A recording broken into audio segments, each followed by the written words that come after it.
বড় বিস্ফোরণ হচ্ছে। একটি উল্কাপিণ্ড তাদের কাছে পানিতে পড়লে টম দ্রুত ইয়ার্ড চালানোর চেষ্টা করে। ইঞ্জিন খুব কষ্টে চালু হয়, কিন্তু তখনই আরেকটি উল্কাপিণ্ড ওই এলাকায় আঘাত হানে। পরিবার ভয়ে একে অপরকে জড়িয়ে ধরে। তখন টম বুঝতে পারে যে ওগুলো উল্কাপিণ্ড নয়, বরং স্যাটেলাইট। সেই মুহূর্তে বেন দেখে ইয়ার্ড থেকে ধোঁয়া বের হচ্ছে। টম কম পরীক্ষা করে নিশ্চিত হয় যে ইঞ্জিন নষ্ট হয়ে গেছে। বাতাস বাড়তে থাকলে সবাই ইয়ার্ডের ভেতরে লুকিয়ে পড়ে। তারা খেয়ালই করেনি যে কম্পাস খুব দ্রুত ঘুরছে। ইয়ার্ডটি প্রচণ্ডভাবে দুলতে থাকে। বেন আবার পড়ে গিয়ে আঘাত পায়। ঢেউগুলো ইয়ার্ডে জোরে আছড়ে পড়ছিল। টম অনেক কষ্টে বাইরে গিয়ে লাইফ জ্যাকেট নিয়ে আসে। তখনই বিদ্যুৎ চলে যায়। টম পাওয়ার বক্সের বোতাম চাপলে আলো ফিরে আসে। সেই সময় বেন খেয়াল করে জুলিয়ার নাক দিয়ে রক্ত পড়ছে। জুলিয়া মাথা ঘুরে পড়ে যেতে থাকে এবং ক্যাসি সিংকে গিয়ে বমি করে। টম রেডিওতে সিগন্যাল খোঁজার চেষ্টা চালিয়ে যায়। হঠাৎ একটি উচ্চ স্বরের কর্কশ শব্দ আসে এবং বাতাস আরও তীব্র হয়।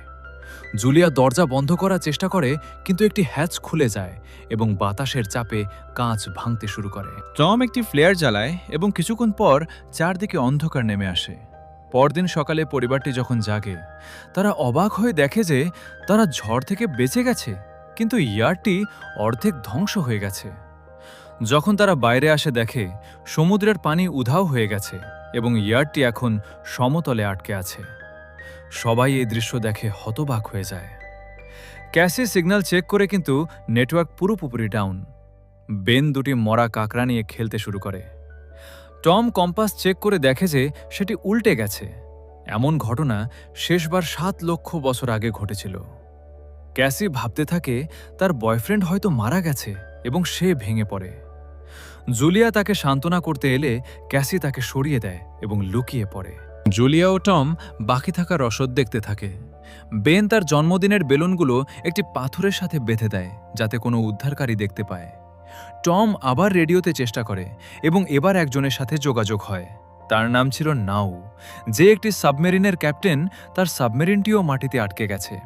সে নিশ্চিত করে যে ম্যাগনেটিক পোল রিভার্স হয়ে গেছে, তাই সমুদ্র সরে গিয়ে ডাঙা জেগে উঠেছে। সে জানায় যে সে এখন পর্যন্ত কোনো জীবিত মানুষ দেখেনি এবং কমিউনিকেশন সিস্টেম পুরোপুরি ডাউন।